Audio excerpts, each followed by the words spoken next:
Terima kasih atas kesempatannya untuk bisa diwawancarai oleh salah satu dari guru penggerak Bu Mahfudzah yang dari SMA 1 Rembang. Saya dari TK Negeri Pembina Pantur. Ini mohon maaf saya pakai baju Dharma Wanita karena habis pertemuan Dharma Wanita, dan ini saya akan menjawab apa yang bisa kami sampaikan yang terjadi di lembaga TK Negeri Pembina Pantur. Terima kasih. Assalamualaikum warahmatullahi wabarakatuh. Saya Mahfudzah dari SMA Negeri 1 Rembang dari Kabupaten Rembang. Pada siang kali ini saya mau berbincang-bincang sekaligus wawancara dengan Ibu Masrurah dari TK Negeri Pembina Pantur. Beliau ini sudah beberapa kali bertugas menjadi kepala sekolah di jenjang TK. Jadi saya mau ngasih tahu juga dengan beliau berkaitan dengan pengambilan keputusan berkaitan tentang nilai-nilai kebajikan sebagai pemimpin. Mau dipun presentasikan gitu, dipun deskripsikan gitu, pertanyaannya langsung deh. Oke. Yang pertama, bagaimana Bu Lurah dapat mengidentifikasi kasus-kasus yang merupakan dilema etika atau didikan moral di sekolah pendidikan? Terima kasih. Untuk dapat mengidentifikasi kasus dilema moral ini, kami biasanya begini, kita melihat langsung, kita mengamati langsung. Misal ada anak, salah satu anak yang temperamen dia suka marah-marah, nggak jelas, dan itu kenapa dia sampai begitu, kita amati, kita tanyakan pada guru kelas, kita identifikasi, kita catat, ya. Kemudian ada kasus lagi ketika kita pemilihan anak-anak untuk pentas tari, ternyata ada beberapa wali murid yang istilahnya agak kurang berkenan. Kenapa yang ditunjuk kok putranya pejabat, apa karena anak itu putranya pejabat, sehingga dari masalah-masalah itu kita tampung, kita identifikasi. Selanjutnya yang kedua yaitu bagaimana Bu Lurah ini menjalankan pengambilan keputusan di sekolahnya, terutama untuk kasus-kasus di mana dua kepentingan yang sama-sama benar atau sama-sama mengandung nilai kebajikan itu bisa mengambil keputusan yang tidak. Untuk kasus yang keduanya sama-sama benar, sama-sama mengandung kebajikan, itu kami utamakan untuk seberapa pentingnya dan seberapa manfaatnya yang harus kita putuskan. Jadi segi keurgensian dan segi pemanfaatan yang kita utamakan. Untuk pertanyaan yang ketiga, langkah-langkah atau prosedur yang seperti apa yang biasanya Bu Lurah ini lakukan berkaitan dengan pengambilan keputusan nilai-nilai kebajikan? Berkaitan dengan pengambilan keputusan tentang etika kebersihan. Setiap ada masalah kita briefing bersama guru dan tenaga kependidikan.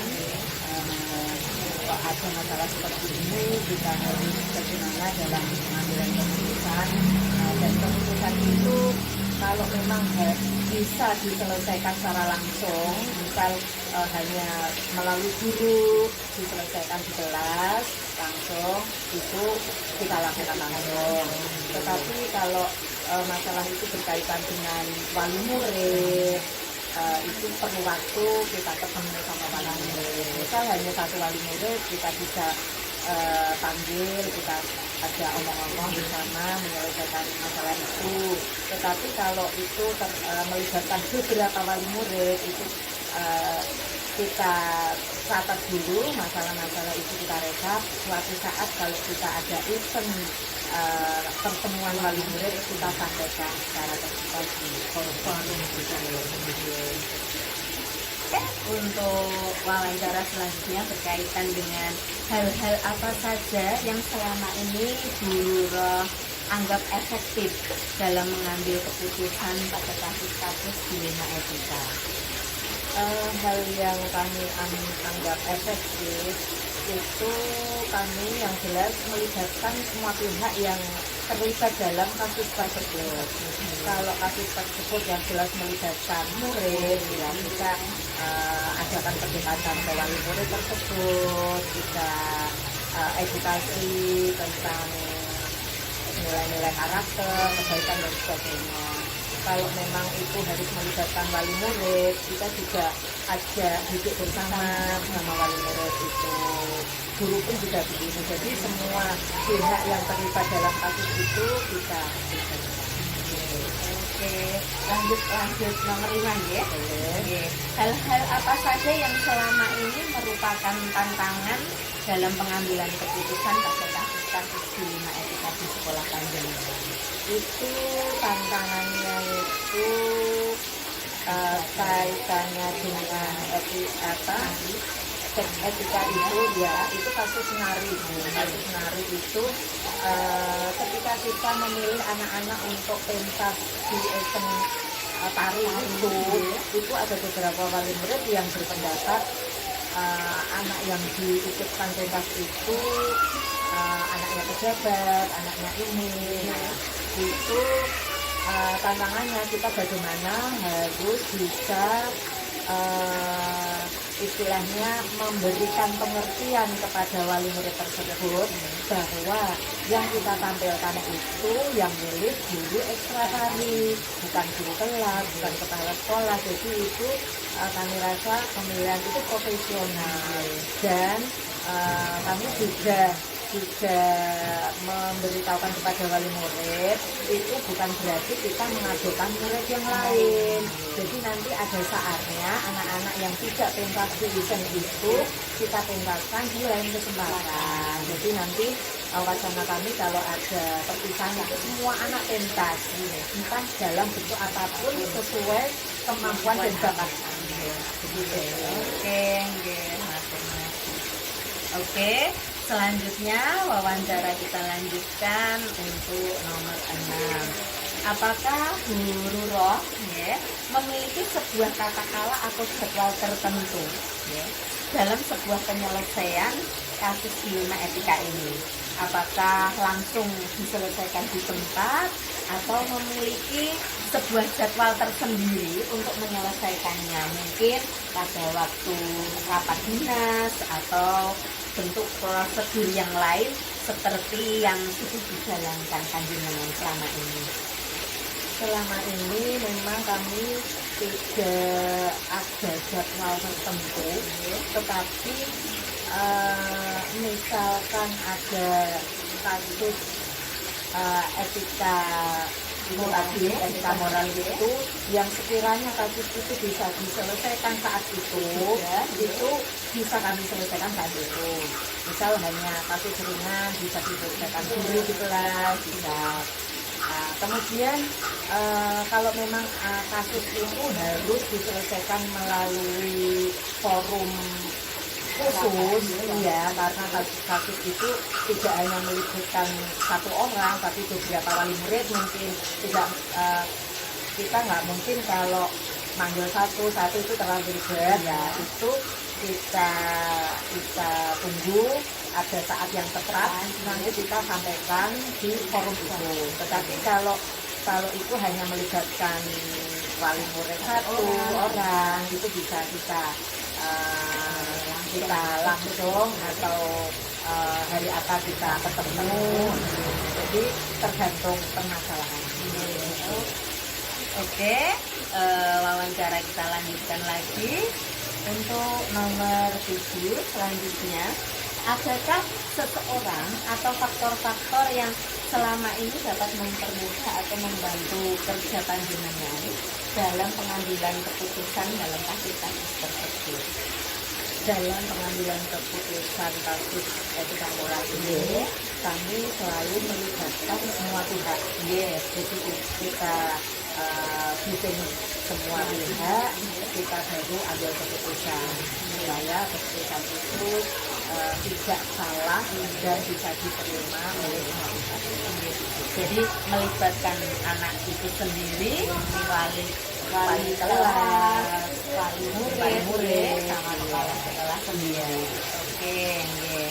Nah, yang nomor 8 nggih.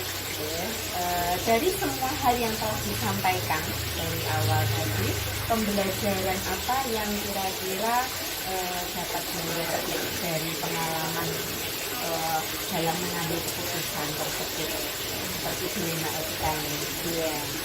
Pengalaman atau pembelajaran yang bisa kita petik itu, kita, apalagi khususnya saya sebagai kepala sekolah itu harus mengerti atau mengetahui kasus-kasus yang ada di sekolah, walaupun kepala sekolah tidak ngajar, tapi mungkin sekali dua kali ketika guru itu tidak hadir, itu saya ngajar, otomatis saya tahu karakter anak di kelas itu. Kalau enggak ya ketika istirahat atau ketika apa, kok ada anak yang etikanya mencolok, nah itu saya bisa cari tahu ini kelas siapa, dan saya konfirmasi ke guru kelas. Jadi intinya memang sebagai kepala sekolah walaupun tidak ngajar itu tahu adanya apa kasus etika moral yang terjadi di lembaga tersebut, dan kita harus kita harus bisa menyelesaikan yang mana keputusan itu bisa diterima semua pihak. Begitu. Oke, Guru Roh, matur nuwun Sama-sama. Mohon maaf jika ada kesalahan dan mungkin jawaban yang tidak pas. Tidak apa-apa. Matur nuwun nggih.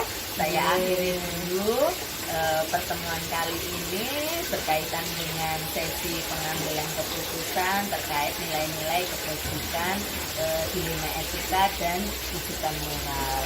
Saya akhiri, wassalamualaikum warahmatullahi wabarakatuh.